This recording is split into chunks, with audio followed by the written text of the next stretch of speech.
Everybody, Darren Garman here with Trot. Hey, Darren. Trot. How are you today? I'm good. How you doing? Very good. Happy podcast. Yeah. Happy podcast. So let me ask you Do they know that we like, shoot on Thursdays? Like 10 years ago, I don't know.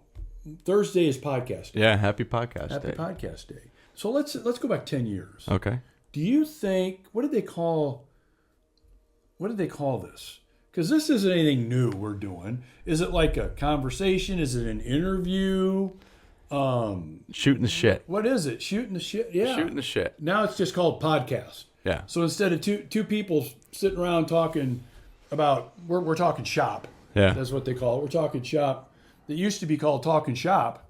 Now it's called a podcast. Interesting.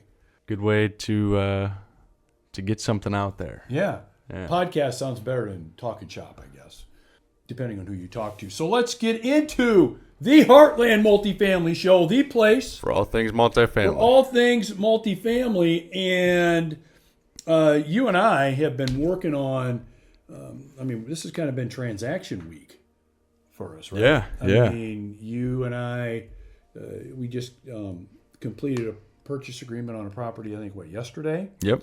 Kind of got that, I think, finalized. Yep. I think we've got that finalized. Yep, it's rolling. Yep. It's rolling. In within these transactions, we've seen some interesting ones. I was just wondering, what's your favorite transaction you've been a part of? Wow. Yeah, we have seen a few interesting things here as of late, haven't we? Yeah. So your question is, what's like my favorite one? Yeah, your favorite transaction you've ever been a part of as an owner. See, the problem is I've been around a while, so let me the gray hair is no joke. So let me think about that for a second. Favorite transaction. Well, let's go with the one that comes to mind first. And this one is called, let's name it. Let's just do that. This will be a good one. This is called Windsor Park or Forest Ridge. Windsor Park or Forest Ridge. Now, there'll be some of you watching that know what I mean by Forest Ridge because it's a property that we own, a 160 plus unit apartment community by the name of Forest Ridge. Forest Ridge. Okay, but it used to be called Windsor Park. Well, how did that happen? What's going on with that? So let's go back. And by the way, there's going to be some really good lessons here. There's going to be some good takeaways. So let's go back to 2000 and let's go back to the year 2000. So almost 25 years ago, based on when we're recording this. I was one. Well, it wasn't even one yet. You're not even one. Okay, so you're my you're memory's in a your little diapers, shaky. Yeah. You're pooping in your diapers and you're running around and so this is what's going on. I back in that day, I spent 99% of my time as a sales guy, selling apartment communities. And I finally got to a point where Darren, you should probably start owning some of these instead of like selling them. And not that selling them is bad, but you should really start owning them. So this property by the name of Windsor Park was a property I worked on for years. And here's how I worked on it. I continually called the owner, continually wrote them through direct mail, talked to them, stopped at the property. So I did this for years. Basically did the prospecting. To sell their property. Yeah, and so really, if there's ever a time where you're interested in selling, call me, get in touch with me. So I did everything in my power for years to do that. Okay, so the owners were at the property, managing the property. So I would stop at the property, I'd call the property, I'd have direct mail go to the property. So everything went to the property for, this probably went on for about 10 years. Okay, 10 years time, I'm doing this. I'm not making any traction. I'm trying to, chip away and try to get into a position where, if they're ever interested in selling, I want to be the one that they call. So there's a technique to this. It's called farming in the real estate business, farming, where you kind of pick out an area and you just continue to market to that farm. You feed it, water it, grow it, and pretty soon you're going to get someone that's going to say, yeah, I want to do business with you. Okay, so this goes on for 10 years. And one day, I could not get a hold of the owner. They wouldn't call me back. So I'm thinking, well, do I have my information right? Am I wrong about my contact information? So I started doing a little bit of research, and I hit the Secretary of State's website, the Iowa Secretary of State's website, to dig into maybe their contact information had changed. To my surprise, I find that the owner of the property is not the people, the person, the family that I thought owned it for over 10 years. That built the property, correct? That built the property. And still managed it. And still managed it. Yeah. I was surprised and shocked to find out that all these years, for over 10 years, I was communicating with the former owner of the property. So as kind of a sidebar to this story, what I found out after digging into the Secretary of State's website, I found out that the people I was talking to, we'll call them the Smith family. Okay? I'm talking to the Smith family for 10 years, and the whole time they're acting like, oh yeah, we own it, we're not interested in selling it, and here's what's going on, here's what we're doing. So they're playing the part of owner with me for 10 years. When in all actuality, about the time I started communicating with them, they sold the property to some of their friends that lived in Europe. But they stayed on as managers. So they sold the property to some friends of theirs in Europe, but they stayed on to manage the property for their friends. So for 10 years, they acted like, to me, A, they didn't sell it. They still owned it. And B, we're the owners. We call the shots. So for 10 years, I'm like trying to do business with people that don't even own the property. Right. So back to the Secretary of State. I figure out after 10 years of, doing this, they don't own the property. The address of the person that owned the property was Liechtenstein. Is that Germany? I don't remember. I think it is. I could be I don't totally think be it's wrong. there anymore. Maybe it is, but it was Liechtenstein. Gotcha. And somebody's going to let us know. Give us some comments on Liechtenstein. I don't remember. I know it's in Europe. I don't remember specifics. You don't know. So if you know, leave us some comments and give us a geography lesson, please. So Liechtenstein, and there's an address. So I'm like, I'm just going to write this person. So it was a name, and the name was like, Vladimir Vanaducci. It was that kind of name, So I write the name. And I send airmail, overseas mail, basically saying, hey, I have an interest, and I've got some other people that have an interest in buying the property by the name of Windsor Park. Would you have an interest in selling it? If you do, please contact me. Here's my contact information. Send that out, and I pretty much sent it out and pretty much forgot it and figured, well, kind of a shot in the dark. 2 weeks later, I get a phone call. No, not from Liechtenstein. That would have been really cool. Yeah. But I got a call from a lawyer, an attorney in town here. And the attorney says, hey, Darren, my client called me. My client owns Windsor Park. They got your letter. Are you really interested in buying the property? Yeah, I'm interested in buying the property. Well, my client would be interested in selling. And here's kind of a few things that they're looking for. And here's the price that they're looking for. Really? Can I give it some thought and get back to you? Yeah. So gave it some thought, did the math, and the price was like, wow, this is a good price. It wasn't like, holy crap, we're getting it at a huge discount price, but it was a really good price for the property. So got back to the attorney and went ahead and went through the process of buying the property. Okay. And so we get purchase agreement agreed to, we get everything lined up, financing, you name it, everything lined up. And so a couple of interesting little side stories on the way of getting this deal closed. Okay. Side story number one. One of my partners at the day of the closing was gone to Italy hiking. They're hiking, vacationing in Italy, doing whatever they're doing in Italy. They're gone. However, they have a power of attorney already set up. Everything's already done. So any of the closing documents that needed to be signed by him, he had a power of attorney for his brother to sign for him. So we took care of all of this before the closing, by the way. Right? And this is required, of course, by the lender, that the folks loaning us the money, and the title company and all that. So we're sitting at the closing table. And we're on the lender is actually joining us via conference call on the phone. So the lender says, where's Scott? Where's Scott at? Well, what do you mean, where's Scott? He's in Italy, and we've got this power of attorney. Well, we need Scott. Well, we got a power of attorney. No, you don't understand.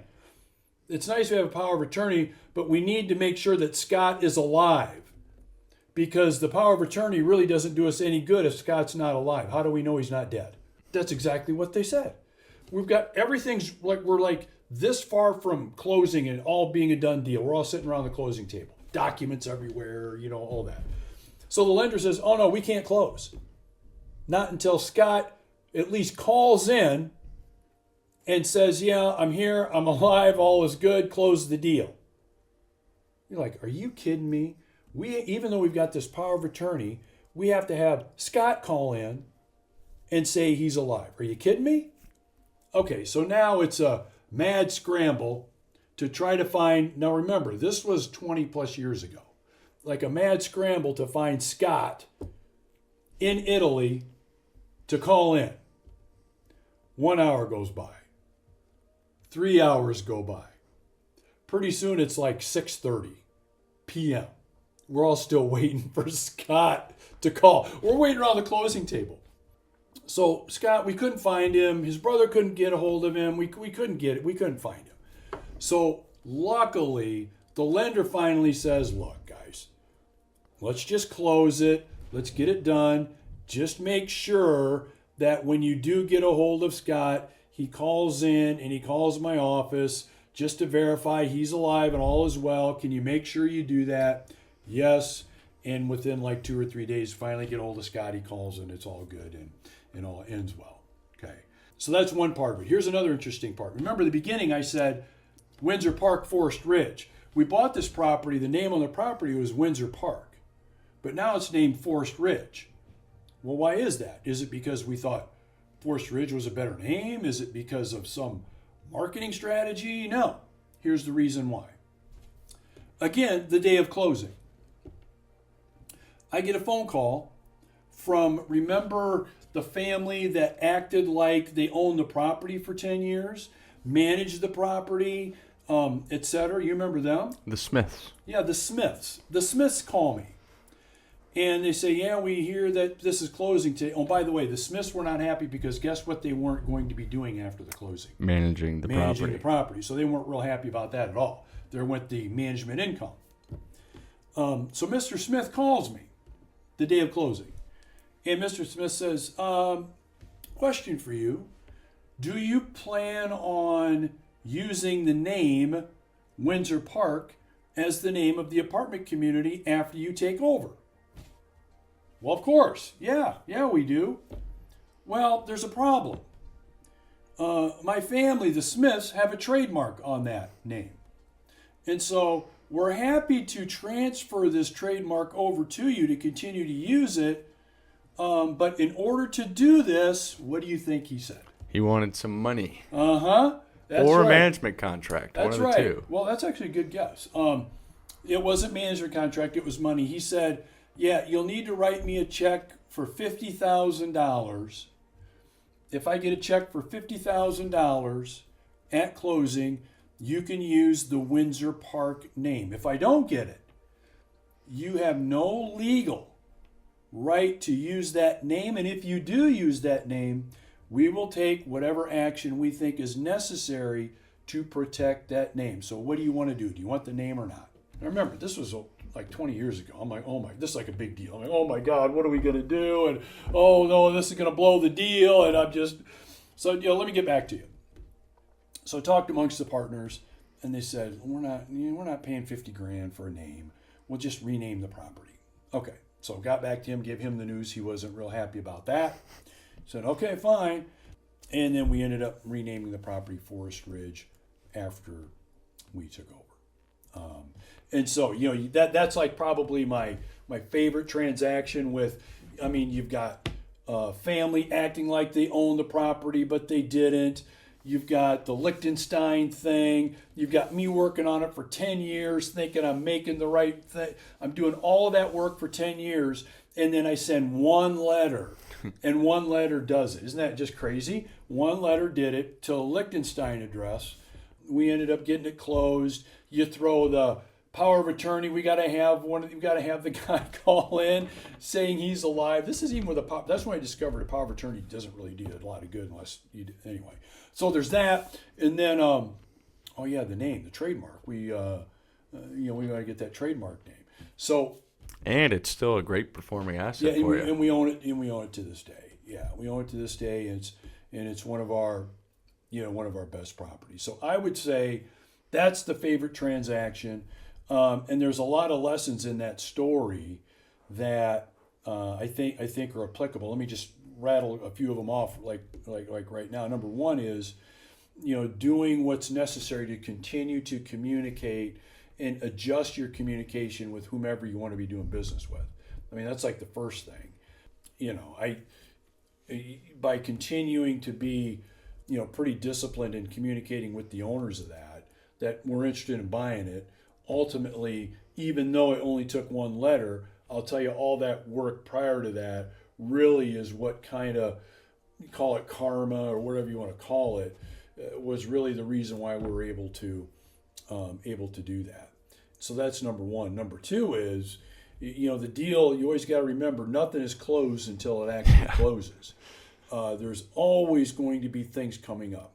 One of the things that I never do anymore, and you know this, I used to be one of these guys that whenever there'd be a issue, a hiccup or a problem, I'd be like, oh my God, there's, now what are we going to do? And there's this problem and there's this issue and damn it, and get pissed. Now it's like, pretty much expect it. So you got to be pretty much expecting shit to come up, because shit will come up. Comes up all the time. So that's number two. Number three is you always have to have an open mind. If things aren't working the way you think they're working, if something just doesn't feel right, you're not getting the kind of feedback, communication, things just aren't like gelling the way you think, make sure you dig a little bit deeper, do some research and change your approach, and you might be surprised. What you find. Yeah. So Windsor Park, Forest Ridge, still own that property today. Yeah, and a very, very good asset to own, cash flow wise too, and everything like that. So. Yeah, it's really one of those properties you don't ever really see yourself selling. I mean, someday, it'll happen. Right. But it's just one of those, and it's really, in a way, again, call it karma or whatever. All of the things we went through, the property is paying off like it should based on all of the time, effort, and energy spent on getting it in the first place. You know what I mean?